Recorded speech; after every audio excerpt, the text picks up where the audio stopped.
Welcome students. अगर आप हिंदी में अच्छे मार्क्स बनाना चाहते हैं या बोर्ड की अच्छे से तैयारी कर रहे हैं तो डिपेंड करता है बहु विकल्प उत्तरों पर। आप हिंदी का पेपर जब तैयार करते हैं तो सबसे ज्यादा परेशानी आती है बहु विकल्प के उत्तर करने में, जो कि प्रश्न नंबर 1 और प्रश्न नंबर 2 में आते हैं और दोनों ही 10 मार्क्स के होते हैं। अगर आप इन 10 प्रश्नों को अच्छे से कर पाते हैं तो फिर आपका कॉन्फिडेंस लेवल बहुत अच्छा हो जाता है और आप हिंदी में अच्छे मार्क्स ला सकते हैं। लेकिन प्रॉब्लम यह होती है कि आप इन 10 प्रश्नों के उत्तर करें कहां से।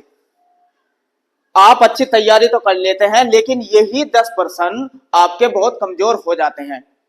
तो मैं इस वीडियो के माध्यम से आपको बताऊंगा कि ये 10 प्रश्नों के उत्तर कैसे तैयार करने हैं आपको।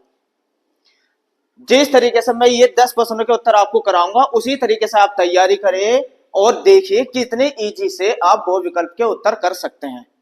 उससे पहले आपको हिंदी साहित्य का विकास जानना होगा। हिंदी साहित्य के विकास को जैसे ही आप तैयार कर लेंगे तो आप इन 10 प्रश्नों के उत्तर तुरंत बना सकते हैं और 10 में से 10 मार्क्स आराम से ला सकते हैं। चलिए चलते हैं हिंदी साहित्य के विकास की ओर। अगर मैं हिंदी साहित्य का विकास की बात करूं तो देखिए, सबसे ही पहले आपको ये जो मैं चार्ट बना रहा हूं इसके बारे में पता हो। सबसे पहले आप पढ़ेंगे इसमें आदिकाल। आदिकाल जिसे हम वीर गाथा काल के नाम से भी जानते हैं, वीर गाथा काल।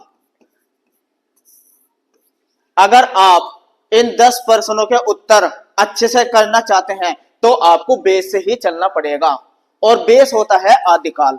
तो सबसे पहले आपको आदिकाल के बारे में अच्छे से जानना होगा और क्रम से ही आप इसी तरीके से जो मैं क्रम बनाऊंगा उसी तरीके से क्रम से चलेंगे तो आप देखिए आपकी तैयारी कितनी अच्छे से हो जाएगी।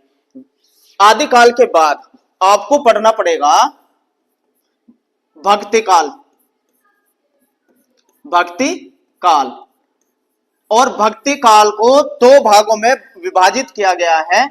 2 शाखाएं होती है इसकी, एक होती है निर्गुण भक्ति शाखा, निर्गुण भक्ति शाखा, और दूसरी जो शाखा होती है इसकी वो होती है सगुण भक्ति शाखा, सगुण भक्ति शाखा। निर्गुण भक्ति शाखा में भी आपको पढ़ना होता है राम भक्ति शाखा, निर्गुण भक्ति शाखा में, निर्गुण भक्ति शाखा में आपको पढ़ना है ज्ञानाश्री। देखिए 2 भागों में इसको भी बांटा गया है, एक तो पढ़ना है आपको ज्ञानाश्रयी और दूसरा होता है प्रेमाश्री, प्रेमाश्रयी। तो ये 2 शाखाएं में आपको पढ़ना पड़ेगा। इसी तरीके से सगुण भक्ति शाखा भी 2 भागों में बांटी जाती है, आपको पढ़ना है इसमें राम भक्ति और कृष्ण भक्ति। इसी क्रम से आपको तैयारी करते हुए आना है, कहीं बीच में से नहीं चलना। और देखिए तुरंत ही आप 10 प्रश्नों के उत्तर बना सकते हैं। इसके बाद अगर मैं बात करूं, इसके बाद आप देखेंगे इसमें तीसरा होता है रीतिकाल। तीसरा कौन सा पढ़ना है आपको? रीतिकाल। तो ये आपको हिंदी साहित्य के विकास का क्रम देखने को मिलता है, इसी क्रम से आपको चलना है। इसके बाद अगर नंबर 4 पे आ जाता है आधुनिक काल। आधुनिक काल, आधुनिक काल में आप जो पढ़ेंगे सबसे पहले इसमें आप पढ़ेंगे भारतेंदु युग। भारतेंदु युग, भारतेंदु युग के बाद आप इसमें पढ़ेंगे द्विवेदी युग। द्विवेदी युग, द्विवेदी युग के बाद इसमें आप पढ़ेंगे छायावादी युग।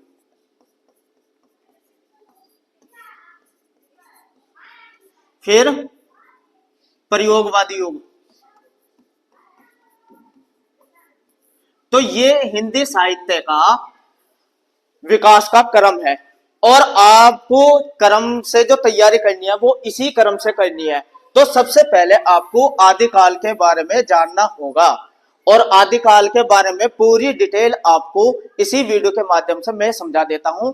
फिर आदिकाल के प्रश्नों के जो बहुविकल्प क्वेश्चन है उसको भी बना के देखना। तो सबसे पहले आपको तैयार करना है आदिकाल। चलिए चलते हैं आदिकाल के बारे में समझते हैं। आदिकाल देखते हैं। हिंदी साहित्य, देखिए हिंदी साहित्य वह साहित्य है जिसकी रचना हिंदी भाषा में हुई है। इसमें भारत के समाज, संस्कृति, परंपरा, संघर्ष और भावनाओं का सजीव चित्रण मिलता है। इसी को ही हम हिंदी साहित्य कहते हैं, जिसमें हम भारत के बारे में ये बातें जानते हैं या जानना चाहते हैं। तो हिंदी साहित्य का कालक्रम अगर हम देखते हैं, देखिए अभी मैंने आपको बताया है, सबसे पहले आपको क्या देखना है, आदिकाल, जिसे हम वीर गाथा काल भी कहते हैं। और अगर समय सीमा देखें इसकी, तो इसकी शुरुआत 1000 से लेके 1375 ईस्वी तक मानी जाती है। और इस काल की विशेषता ये होती है कि इस काल के प्रमुख विषय जो होते हैं वो वीरता, युद्ध, शौर्य, प्रमुख रचनाएं, कवि जो थे इसमें प्रमुख पृथ्वीराज रासो, जिसने किसने लिखी, वो चंद्र बरदाई ने। तो ये वीर गाथा काल का जो समय हुआ है, आदिकाल का जो समय हुआ है, इसमें राजा महाराजाओं की प्रशंसा की गई है, इसलिए इसे वीर गाथा काल भी कहते हैं। और इसी तरीके से अगर हम भक्ति काल का विभाजन देखें, भक्ति काल का समय सीमा 1375 से 1700 ईस्वी के बीच में मानी जाती है। और इस समय पर जो भी किताब लिखी जा रही थी वो थी भक्ति के आधार पर, प्रेम के आधार पर, ईश्वर भक्ति भावना के आधार पर। इन जैसी रचनाओं की उत्पत्ति हुई।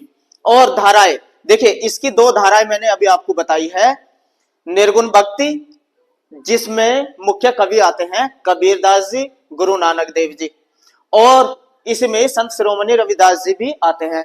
इसी तरीके से सगुण भक्ति की अगर हम बात करें तो उसमें तुलसीदास, सूरदास का नाम प्रमुख आता है। इसके बाद हम पढ़ेंगे रीतिकाल। रीतिकाल का जो समय है वो 1700 से 1850 ईस्वी में माना जाता है। रीतिकाल के बाद अब रीतिकाल में ही प्रमुख विषय क्या मान के उन्होंने रचनाएं की है, नारी सौंदर्य या श्रृंगार, और इसके प्रमुख कवि रहे हैं बिहारी जी और केशवदास जी।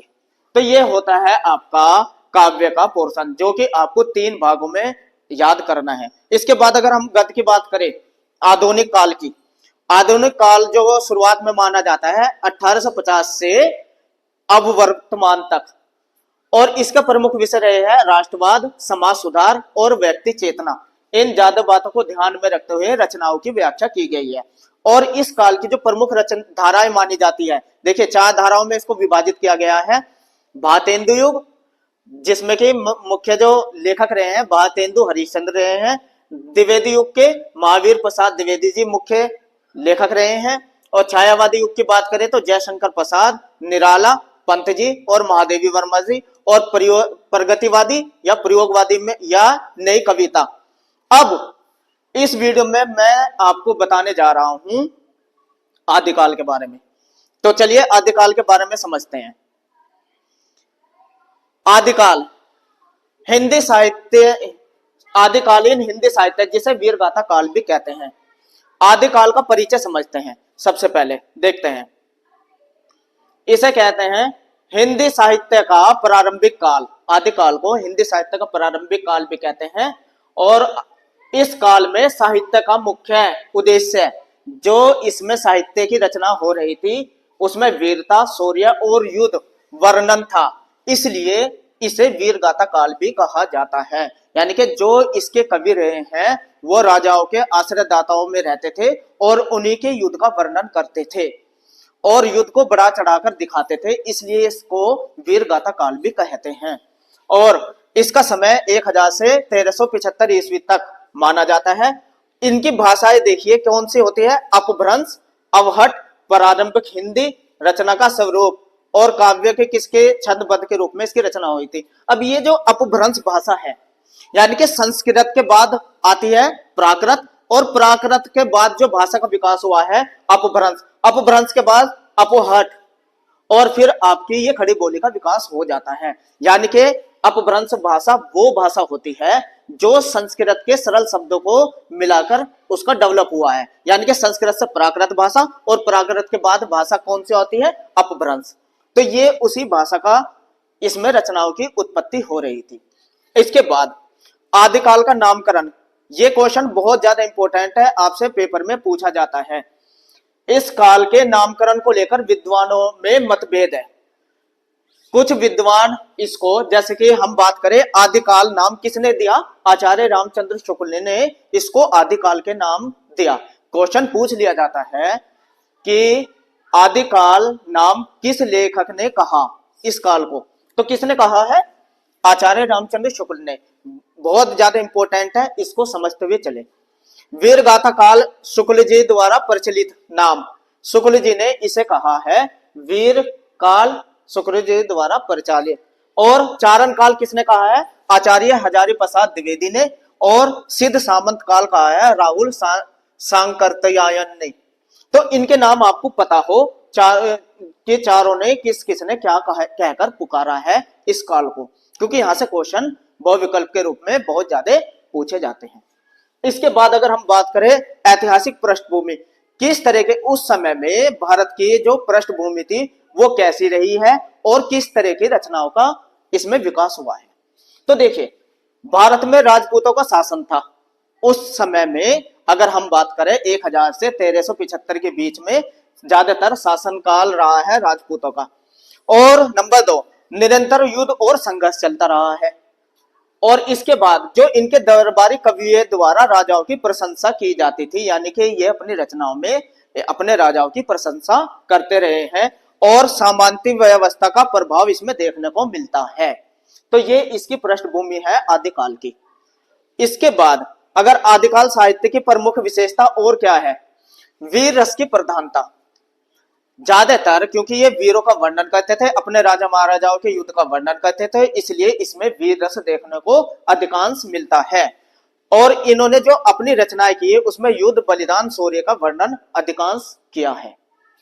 इसके बाद आदिकाल का अगर हम देखते हैं राजा और योद्धाओं का महिमा मंडल, सबसे पहले ऐतिहासिकता की अगर हम बात करें, वास्तविक युद्धों और शासकों का वर्णन, इतिहास और कल्पना का मिश्रण इनकी रचनाओं में मिलता है। इसके बाद अतिशोक्ति, ये बहुत इंपॉर्टेंट है। अतिशोक्ति देखिए, अतिशोक्ति का मतलब होता है बढ़ा चढ़ाकर बताना, वीरों के पराक्रम को बढ़ा चढ़ाकर प्रस्तुत करना, यानी कि अतिशोक्ति अलंकार का इन्होंने ज्यादातर अपनी रचनाओं में प्रयोग किया है। जो ये भी अपने राजाओं, जिनके आश्रयदाता होते थे कवि लोग, ये अपने राजाओं को बातों को बढ़ा चढ़ाकर बताते थे, इसलिए हम कह सकते हैं जो अलंकार देखने को मिलता है वो होता है अतिशयोक्ति। इसके बाद क्या करते थे, आश्रयदाताओं की प्रशंसा करते थे। कवि अपने राजाओं को ईश्वर तुल्य बताते थे। ये आदिकाल की क्या है, प्रमुख विशेषता है। इसके बाद स्त्री की अगर बात करें, स्त्री चित्रण की, नारी को प्रेरणा, त्याग और वीरता का स्रोत दिखाया गया है इसमें। इसके बाद आदिकालीन साहित्य की भाषा, भाषा अभी मैंने आपको बताई थी, अपभ्रंश, अपहट, प्रारंभिक खड़ी बोली, ब्रज, राजस्थानी का स्वरूप इस वाली काल में देखने को मिलता है आदिकाल में। इसके बाद आदिकाल के प्रमुख काव्य धाराएं, जो काव्य धाराएं, यानी कि देखिए सबसे पहले सिद्ध साहित्य की अगर बात करें, सिद्ध साहित्य की जो रचना हुई उसमें बौद्ध धर्म से संबंधित रचनाएं थी, रहस्यवाद और योग। और प्रमुख जो इस सिद्ध साहित्य के सिद्ध रहे हैं वो रहे हैं कवि सरहपा और कनहपा। ये दो कवि सिद्ध साहित्य में माने जाते हैं, यानी कि इन्होंने ज्यादातर बौद्ध धर्म से संबंधित बातों को अपनी रचनाओं में लिखा है। और इसी के बाद अगर हम देखते हैं नाथ साहित्य, नाथ साहित्य देखिए नाथ साहित्य, नाथ साहित्य की अगर हम बात करें, इनकी रचनाओं में हठ योग और साधना का स्वरूप देखने को मिलता है। और प्रमुख नाथ साहित्य जो रहे हैं आदिकाल के वो गोरखनाथ और मच्छिंद्र नाथ, ये ज्यादातर क्या है, नाथ साहित्य है। और इसके बाद जैन साहित्य की अगर हम बात करें, देखिए जैन साहित्य जो रचना हुई जैन साहित्य की, उसमें नैतिकता, अहिंसा की बातें कही है और इनकी प्रमुख रचनाएं रही है पौमचर्य और जसहर चरित। ये क्या है? नैतिकता अहिंसा पे। और किसके? तो इसमें और देखिए क्या क्या देखने को मिलता है इसमें।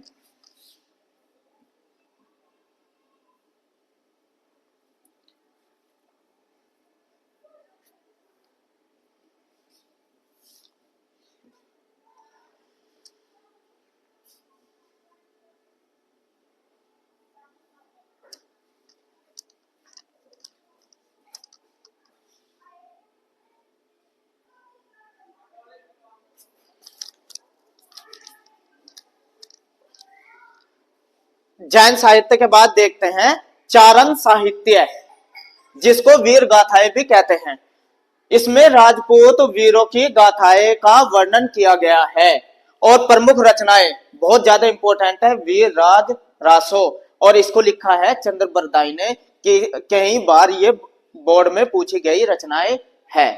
तो इसको याद रखना, वीर राज रासो किसकी रचना है? चंद्र बरदाई की। इसके बाद देखते हैं आदिकाल में इसी तरीके से खुमान रासो और बीसल देव रासो, इनके जो लेखक रहे हैं दलपति विजय रहे हैं खुमान रासो के, और बीसल देव रासो के रहे हैं नरपति नाला। तो ये जो आपके काल देखने के मिलते हैं, नाच साहित्य है, वीर साहित्य है, तो ये आपको पता हो, इनके लेखक कौन कौन रहे हैं ये भी पता हो। इसके बाद इसके प्रमुख कवि और रचनाएं, यहां से बहुत ज्यादा क्वेश्चन आपके बोर्ड में पूछे जाते हैं।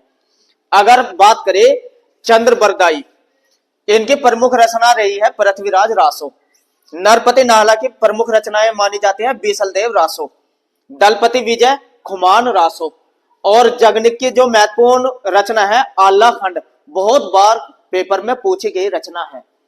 इसके बाद सरहपा दोहा कोश, कनहपा पद लिखे हैं इन्होंने, और गोरखनाथ जी ने लिखी है गोरखबानी, और स्वयंभू ने लिखा है जसरहर चरित्र, और पुष्पदंत ने लिखा है पौमचर्य।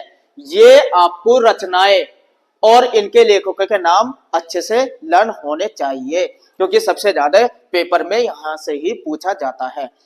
अगर मैं आदिकाल की बात करूं प्रमुख कवियों की, जो इसके प्रमुख कवि रहे हैं आदिकाल में, वे रहे हैं चंद्र बरदाई, जगनिक, नरपति नाला, हलायुध विजय और अमीर खुसरो, विद्यापति, सारंगधर। ये इनके प्रमुख कवि माने जाते हैं आदिकाल के। चंद्र बरदाई की अगर हम बात करें, आइए कुछ कवियों की बात करते हैं। कुछ कवि के बारे में आपको जानना बहुत ज्यादा जरूरी है, जो आदिकाल में बहुत ज्यादा इंपॉर्टेंट माने जाते हैं। वे है सबसे पहले अगर हम बात करें चंद्र बरदाई की, इनका जन्म मृत्यु की अगर बात करें तो 1148 ईस्वी में लाहौर में इनका जन्म हुआ था और 1192 ईस्वी में इनकी मृत्यु हुई थी। इसके बाद ये पृथ्वीराज चौहान के मित्र थे। इनका प्रसिद्ध जो ग्रंथ है वो पृथ्वीराज रासो है, जो कि इन्होंने पृथ्वीराज चौहान के ऊपर ही लिखा है। इसके बाद इनकी भाषा की अगर बात करें, इनकी भाषा को भाषा शास्त्रियों ने पिंगल कहा है, और जो राजस्थान से ब्रज भाषा का प्रयोग देखने को मिलता है, तो यह राजस्थान की भाषा में ब्रज भाषा का प्रयोग देखने को मिलता है, उसे हम पिंगल भाषा कहते हैं। इसलिए चंद्र बरदाई को ब्रज भाषा हिंदी का प्रथम महाकवि माना जाता है। बहुत महत्वपूर्ण बात। इसके बाद पृथ्वीराज रासो हिंदी साहित्य का सबसे बड़ा काव्य ग्रंथ है।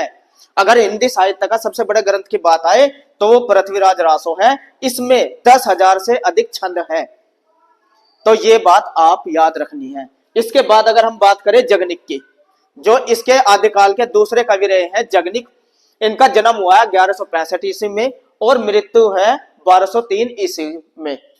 इसके बाद इनका जो महोबक है चंदेल राजा परमला देव के समकालीन रहे हैं, और इन्होंने आलाखंड, बहुत प्रसिद्ध है इनकी आलाखंड, याद रखना जगनिक की ये रचनाएं पूछी जाती है, नामक ग्रंथ की रचना की, जिसे आला नाम से प्रसिद्धि मिली।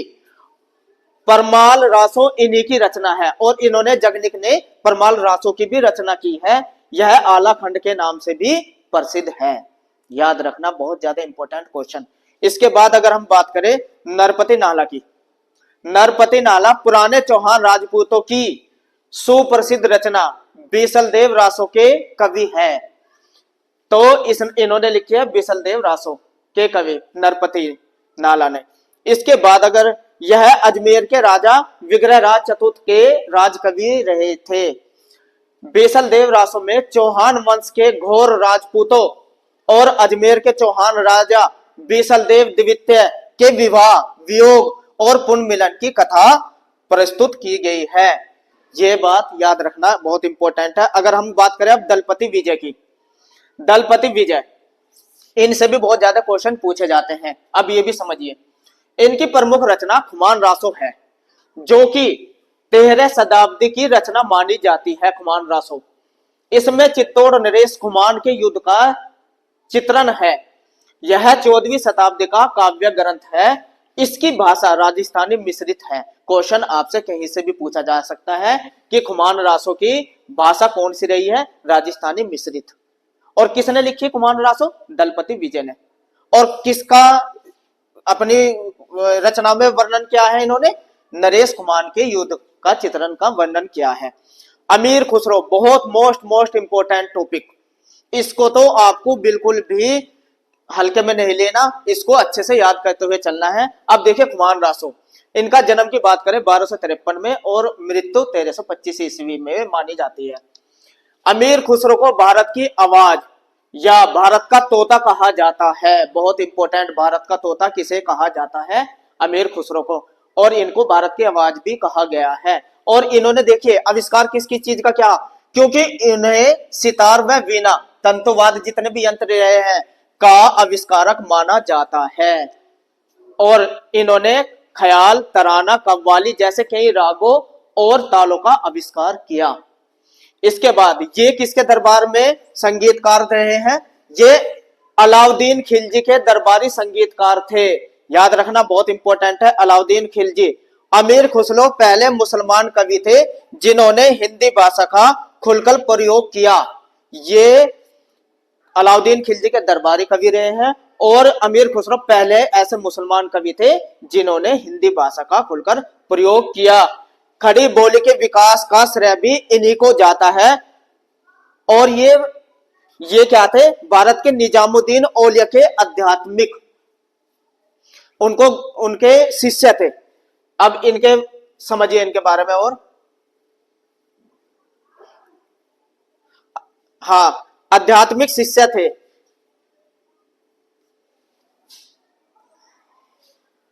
इन्हें कव्वाली का जनक भी माना जाता है। और इन्होंने भारत में गजल शैली को लोकप्रिय किया। इनका असली नाम अबुल हसन यामुनुद्दीन था। यह भी याद रखना, इनका नाम अबुल हसन यामुनुद्दीन। इनकी प्रमुख रचनाएं की अगर हम बात करें, देखिए इनकी प्रमुख रचनाओं में तुगलकनामा, असीका, बखिया नामा, किरान उस सौदान, दीवान ए गजल और निहायत उल कमाल, ये इनकी प्रमुख रचना मानी जाती है। अब बात करें विद्यापति की। अगर हम बात करें विद्यापति, तो विद्यापति के बारे में भी देखिए। विद्यापति का जन्म 1352 ईस्वी से 1448 ईस्वी, यानी कि जन्म 1352 ईस्वी में और मृत्यु 1448 ईस्वी में। विद्यापति जो कि इन्हें मैथिल कोकिल के नाम से भी जाना जाता है, आदिकाल के बहुत प्रमुख कवि रहे हैं और इन्हें बंगला साहित्य का जनक कहा जाता है। बहुत इंपॉर्टेंट क्वेश्चन, जो बहुविकल्प क्वेश्चन होते हैं, अगर आप थ्योरी पढ़े हुए होते हैं तुरंत उन्हें बना सकते हैं। इनकी पदावली और कीर्तिलेखा प्रमुख रचनाएं मानी जाती है। ये था आदिकाल के प्रमुख कवि और ऐतिहासिक पृष्ठभूमि, उसकी विशेषताओं का थ्योरेटिकल पोर्शन। अब जैसे कि आपसे बोर्ड में क्वेश्चन पूछे जाते हैं बहुविकल्प के रूप में, तो जब आप आदिकाल तैयार कर लेते हैं तो आप देखिए बहुविकल्प उनके क्वेश्चनों को भी करके देखते हैं। तो सबसे पहले बहुविकल्प, अगर हम बात करें आदिकाल के बहुविकल्प क्वेश्चनों की, सबसे पहला ही क्वेश्चन देखिए, खुमान रासो किस कवि की रचना है? आपके ऑप्शन आपके सामने हैं। खुमान रासो इनमें से किसकी रचना है? आपका ऑप्शन है ए चंद्रबरदाई, बी जगनिक, सी दलपति विजय या डी नरपति नाला। तो अभी आपने थ्योरी में पढ़ा है, तो ये है दलपति विजय की प्रमुख रचना मानी जाती है खुमान रासो। इसके बाद क्वेश्चन नंबर 2 की अगर हम बात करें, खुमान रासो में किसका युद्ध वर्णित है? जो खुमान रासो रचना है उसमें किसके युद्ध का वर्णन किया गया है? तो आपके ऑप्शन है ए पृथ्वीराज चौहान, दो चित्तौड़ नरेश कुमार, सी बीसल देव या डी परमाल देव। तो इसमें तो नाम से ही पता चल रहा है खुमान, तो इसका आपका ऑप्शन का उत्तर हो जाएगा चित्तौड़ नरेश खुमान की क्या है ये युद्ध का वर्णन किया गया है इसमें। क्वेश्चन नंबर 3 की अगर बात करें, खुमान रासो की भाषा, बहुत इंपॉर्टेंट क्वेश्चन, खुमान रासो की भाषा इनमें से कौन सी मानी जाती है? तो आपके ऑप्शन है ए ब्रज भाषा, बी अवधी, सी राजस्थानी मिश्रित या डी खड़ी बोली। तो आपका ऑप्शन का उत्तर हो जाएगा सी राजस्थानी मिश्रित भाषा खुमान रासो की भाषा है। इसके बाद नेक्स्ट नंबर 4, अमीर खुसरो का जन्म किस वर्ष हुआ था? वैसे तो देखिए जन्म के आधार पर क्वेश्चन बहुत कम पूछे जाते हैं, लेकिन कुछ खास है जो आपको याद होने चाहिए। आपके ऑप्शन है ए 1200 ईस्वी में, बी 1240 ईस्वी में, सी 1253 ईस्वी में या डी 1300 ईस्वी में। तो आपका उत्तर हो जाएगा 1253 ईस्वी में। इसके बाद नेक्स्ट क्वेश्चन अगर देखें, अमीर खुसरो को क्या कहा जाता है? आपके ऑप्शन है ए भारत का कोकिल, बी भारत का शेर, सी भारत का तोता या डी भारत का कवि। तो आपने अभी थ्योरी में पढ़ा था, तो आपका उत्तर हो जाएगा भारत का तोता। इनको कहा जाता है भारत का तोता। नेक्स्ट क्वेश्चन देखते हैं, अमीर खुसरो किस सुल्तान के दरबारी थे? अमीर खुसरो की बात हो रही है, ये किस सुल्तान के दरबारी थे? आपको ऑप्शन है ए बाबर, बी अलाउद्दीन खिलजी, सी बलबन या डी अकबर। तो आपका उत्तर हो जाएगा बी अलाउद्दीन खिलजी। तो ये अलाउद्दीन खिलजी के दरबार में कवि थे, कौन? अमीर खुसरो। इसके बाद नेक्स्ट क्वेश्चन, अमीर खुसरो किस सूफी संत के शिष्य थे? आपके ऑप्शन है मोइनुद्दीन चिश्ती, निजामुद्दीन औलिया या सी बाबा फरीद या बुल्ले शाह। तो आपका उत्तर हो जाएगा इसमें निजामुद्दीन औलिया।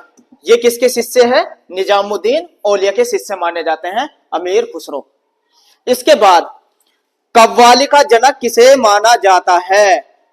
कव्वाली का जनक, तो आपके ऑप्शन है ए तुलसीदास, बी सूरदास, सी अमीर खुसरो या डी रहीम। तो आपका उत्तर हो जाएगा सी अमीर खुसरो। इसके बाद खड़ी बोली के विकास का श्रेय किसे दिया जाता है? खड़ी बोली के विकास का श्रेय की बात अगर आए, आपके ऑप्शन है ए कबीर, बी तुलसी, सी अमीर खुसरो या डी जयसी। तो उत्तर हो जाएगा सी अमीर खुसरो। खड़ी बोली का विकास का श्रेय अमीर खुसरो को दिया जाता है। क्वेश्चन नंबर 10 देखते हैं, अमीर खुसरो का वास्तविक नाम क्या था? आपके ऑप्शन आपके सामने हैं, ए हसन निजामी या बी यामुनुद्दीन, सी अबुल हसन यामुनुद्दीन या डी अबुल रहीम। तो उत्तर हो जाएगा सी अबुल हसन यामुनुद्दीन। तो इसके बाद देखते हैं क्वेश्चन नंबर 11, मैथिल कोकिल किसे कहा जाता है? बहुत ज्यादा इंपॉर्टेंट क्वेश्चन, मैथिल कोकिल किसे कहा जाता है? ए चंद्रबरदाई, बी विद्यापति, सी सूरदास या डी तुलसीदास। तो आपका उत्तर हो जाएगा बी विद्यापति, जिनको मैथिल कोकिल कहा जाता है। बहुत ज्यादा महत्वपूर्ण उत्तर है ये, जरा ध्यान से करिए। इसके बाद देखते हैं प्रश्न नंबर 12, विद्यापति की प्रमुख रचना कौन सी है? इनमें से विद्यापति की प्रमुख रचना कौन सी है? ए रामचरितमानस, बी साकेत, सी पदावली या डी विनय पत्रिका। तो आपका उत्तर हो जाएगा सी पदावली। पदावली विद्यापति की प्रमुख रचना है। इसके बाद क्वेश्चन नंबर 13, कीर्तिलता किस कवि की रचना है?